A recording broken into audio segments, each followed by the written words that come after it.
The only other adversary of ours who's anywhere near as good as the Russians is China.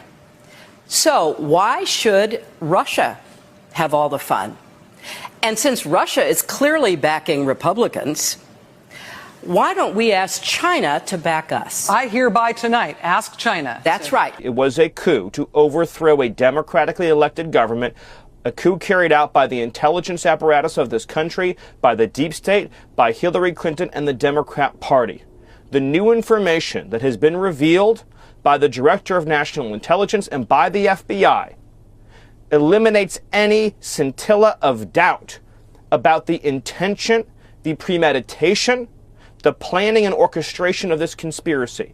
It meets all of the criminal elements of a seditious conspiracy against the United States. It meets the criminal elements of an insurrection. Well, subsequently, under penalty of perjury while under oath, Hillary Clinton's own campaign manager confirmed that there was such a plan and that Hillary approved it. It is the greatest political scandal that we hopefully will be the last that we'll see in our lifetime. First, you heard Hillary Clinton pushing Trump-Russia hoax with Rachel Maddow, and then that was Stephen Miller and CIA Director John Ratcliffe on newly declassified documents in the Durham Annex indicating Hillary Clinton created Trump-Russia to distract the media away from her own FBI probes that Democrats feared would cause Hillary to lose to Trump in 2016. Joining us now, South Carolina gubernatorial candidate, congratulations for that, Congresswoman Nancy Mace from House Oversight. Thank you so much for joining us. What's your reaction to this?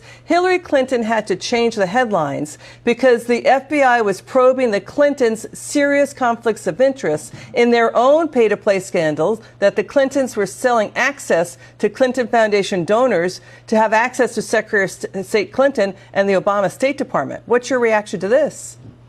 Well, if this is true, it sounds like Hillary Clinton broke the law and Hillary should be in handcuffs. And I hope that when charges are referred, that this doesn't become another Benghazi, because I am, like every other hardworking American, sick and tired of people, politicians especially, breaking the law, flaunting the Constitution, being a threat to democracy and having no consequences. And we need real consequences here. And I believe in the leadership of the Trump administration. Yeah, the U.S. Attorney General Pam Bondi is moving on a federal grand jury to hear evidence about this. We don't know who could be targeted with indictments. Again, this is it's premature. We're just in the beginning stages of this. But, you know, Congressman, the details of this are pretty damaging.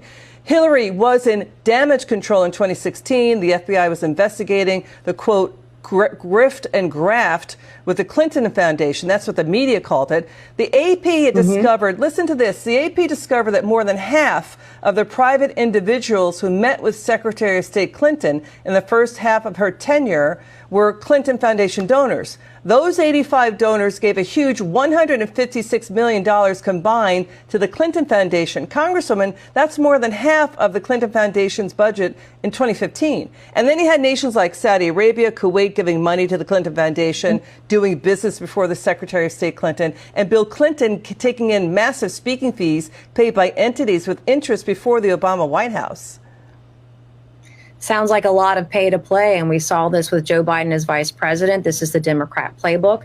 And quite frankly, she should be indicted for these things. And this is what transparency looks like. And I hope that we follow the full letter of the law and provide as much transparency and accountability to the American people, because they tried to take Donald Trump out with lies and with hoaxes, and he stood the width of the storm. He withstood it all to become president of the United States. And this was just a way for her to cover up her transgressions and what she was doing, fleecing not just Americans, but fleecing other nations. 33,000 emails deleted from her